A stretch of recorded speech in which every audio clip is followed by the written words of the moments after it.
I almost feel like it was like, I don't know. I'm not gonna say, but I have like my thing. I think I know. Like I feel like I think I know what happened, but I don't know for sure. But it could be wrong. A million things. Like, I don't know, intentionally ramming the car into the building to kill everybody. That could possibly be one of the things. Yeah. We have yet another Mackenzie Shirilla phone call. Yeah, to me, I'm sorry, these don't ever get old. I am so invested in listening to these phone calls, okay? And particularly, this is going to be a little bit of a shorter one. So particularly this one, Mackenzie is going in on some theories as well as her commentary list. She actually does have some good taste in food. We'll get to that. But, you know, alleging it's Dom's fault, this, that, and the other, we're going to get into that. Now, if you want to hear the uncensored phone call, as well as plenty of other phone calls from prison, you're going to want to check out the channel Phone Calls from Prison. They are amazing. They are giving us life. They give us all of this wonderful behind the scenes phone calls. They have not just Mackenzie's case, but tons of cases. So make sure to check out her channel. It's awesome. Link down below. Now, for those that are like, who's Mackenzie? Who's this guy on the sofa? What's all this? Well, let's do a quick 60-second overview. So Mackenzie Shirilla is from Ohio. She was convicted for the intentional murder of her boyfriend, Dominic Russo, and his friend, Davian Flanagan, after she deliberately crashed her car into a building at 100 miles per hour in July of 2022. The prosecutors alleged that it was a calculated act following months of a tumultuous relationship with Dominic. They pointed to her actions behind the wheel as intentional, calling it a mission of death. There was surveillance footage that showed Shirilla accelerating without braking before the crash. Social media and phone evidence detailed arguments and emotional volatility in her relationship with Dominic. Now, in August 2023, she was found guilty of multiple counts of murder,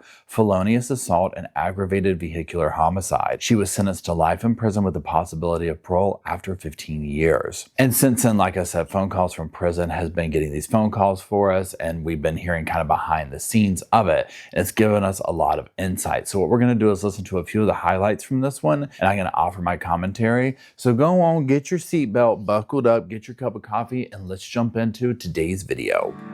Hey, hey, hey, welcome to the Sofa Squad, sipping from the cup at hey, hey. Now hold on everybody, let's do a quick sofa sidebar now. Keep in mind, ain't no cop, ain't no doctor, ain't no lawyer, ain't no therapist, ain't none of that fancy credentialed stuff, okay? Only credentials we got up in here is my sass, and this sofa. Now keep in mind also, I'm just giving my opinions on very public information, so do your own research, come to your own opinions, and drop them off in the comment section. And while you're down there, if you do like what you see here at the Sofa Squad, drop a little like, drop a little comment, drop a little share. It helps the channel out immensely. Now let's get edition. Hello Sofa Squad and welcome back to the sofa. We got a sofa. We got a Paul. My name's Paul if you're new to this channel. If you're not new to the channel, my name's still Paul. Okay. We already went over all the stuff, so let's get to that first clip. Did you look up on the county website if you like the county inmates? No. I want you to see my mugshot. It's so pretty, Mama. It kind of reminds me of my high school portrait. What else has been going on online? Okay, so did you tell my friend you changed my Instagram name?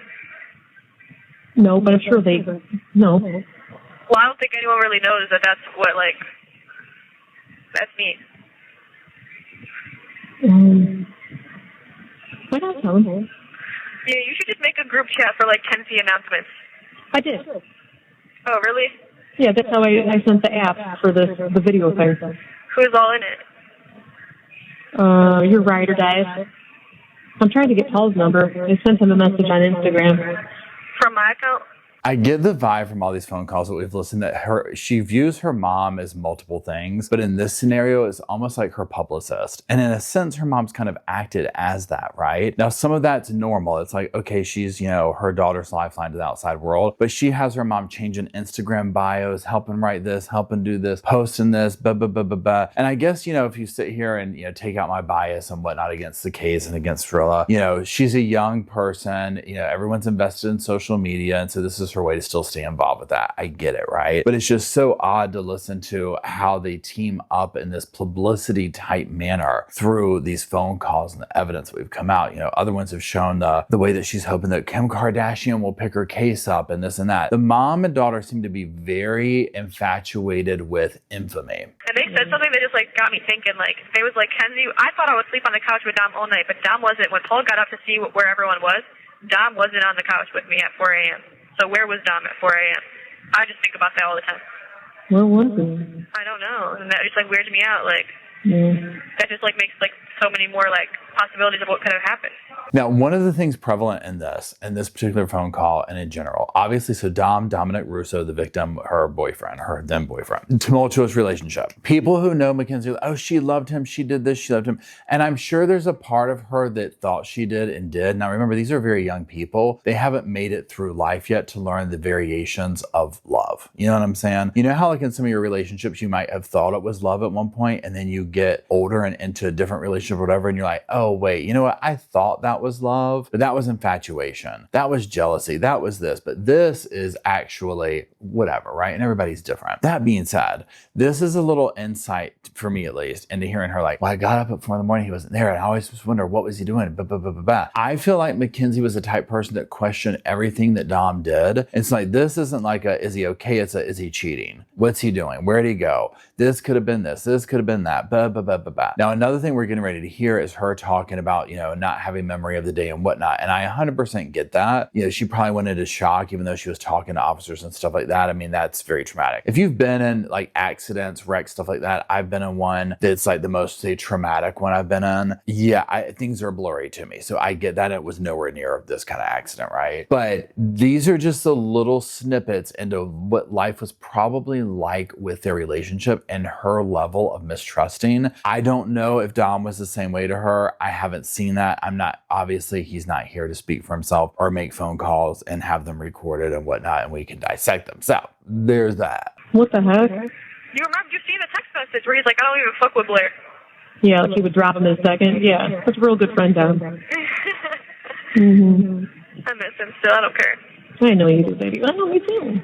I know you do, baby. Now, and this is the one thing she talks about, like, it's like this love-hate thing that she has with him. It's like what was that lyric from Courtney Love whole song? I love him so much, it just turns to hate.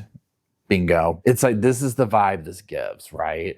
It's like, I love so much that she hates him. The mom and Mackenzie speak so ill of the family and of him, whether it was in the courtroom, whether it's on these phone calls, whether it's here or that, and you get these snippets of, I still miss him. This is the first for me that I've heard any level of, oh, God, I miss him, literally, in all of this. This sounds somewhat authentic, and this sounds like rose-tinted glasses, like, oh, Dom. You know, but do I think she was probably that way in real life? No, I think it was probably drama every day.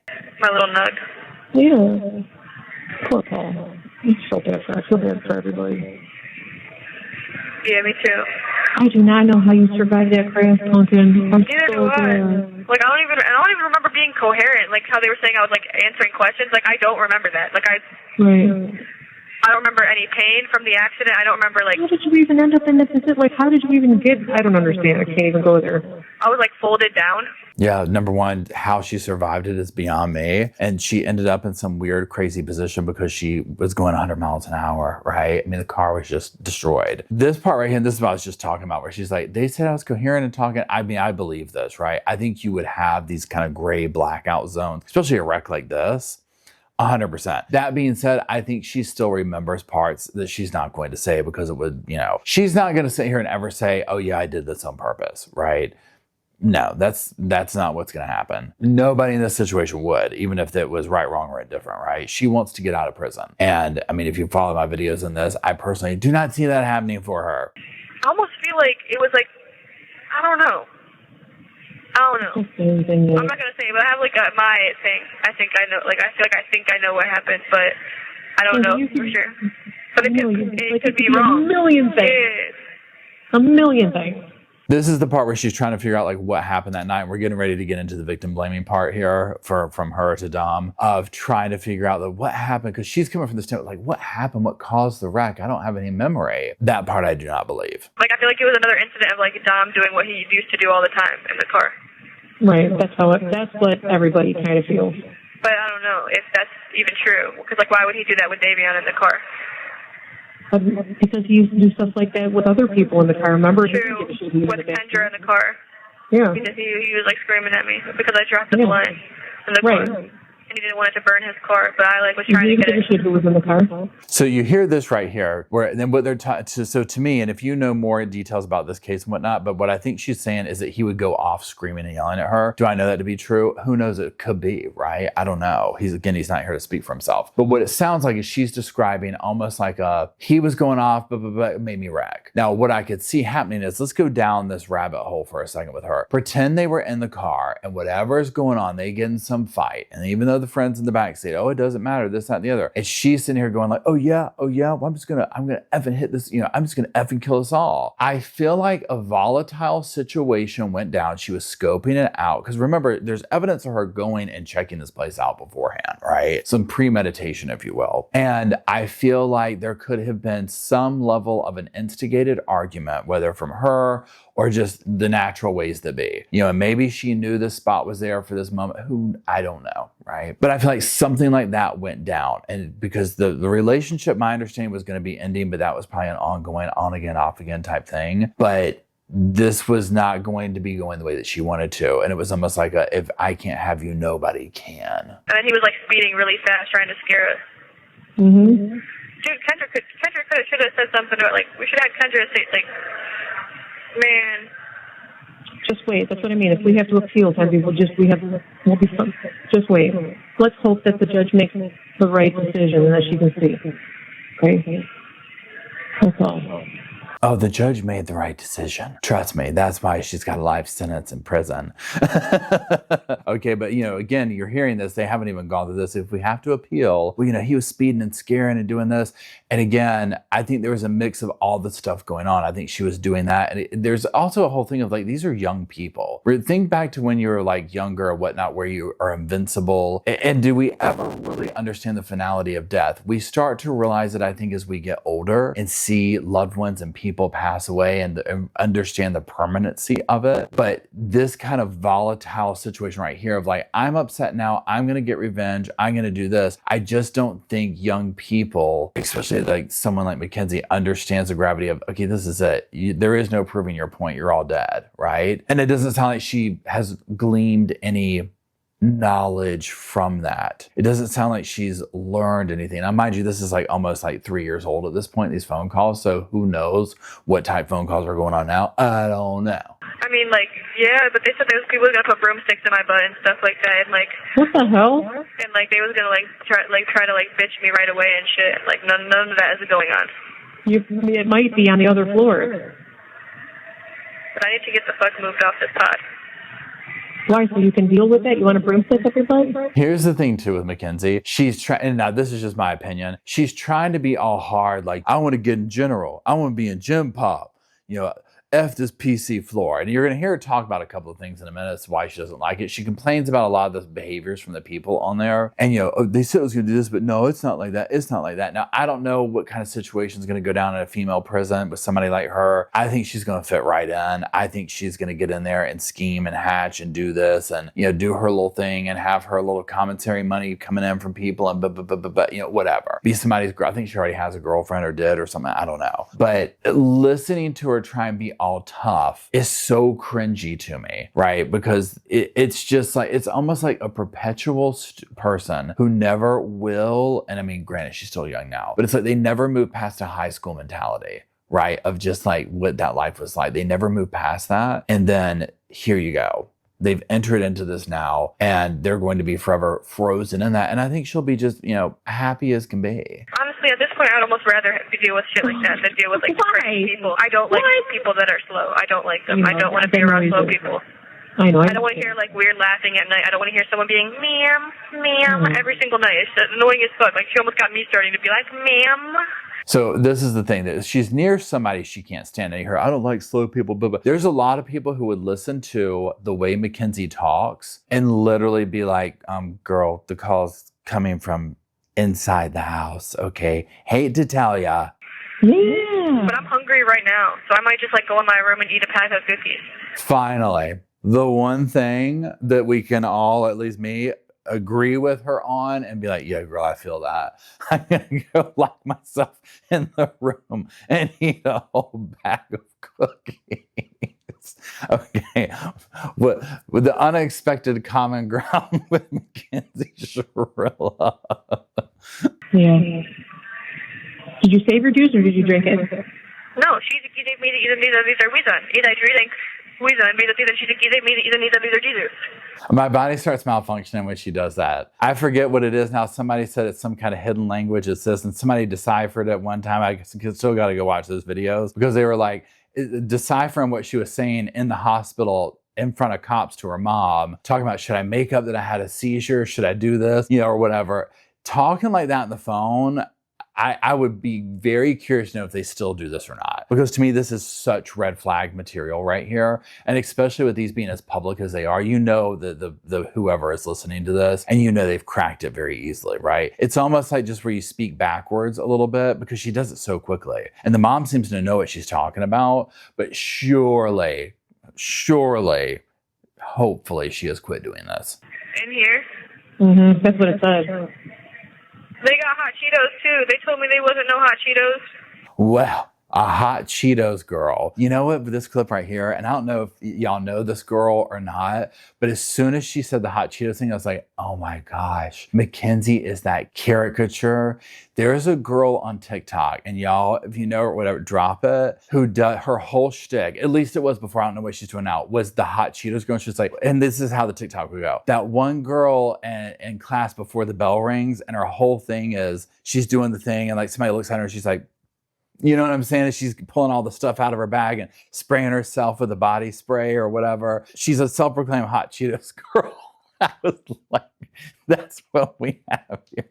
The hot Cheetos girl. Okay. So yeah, we're finding some common ground through food with Mackenzie. Okay. You know, like that's usually my bridge to somebody, a spiritual connection is through food, through my food habits. Right. I mean, I cannot even. So again, with these phone calls and listening to them, you know, God bless Dom and Mr. Flanagan, the victims, their family, all this stuff. Again, if you've watched my videos on this, my take is I do not see, well, first of all, I don't see anybody ever getting out in their first parole, right? Ever.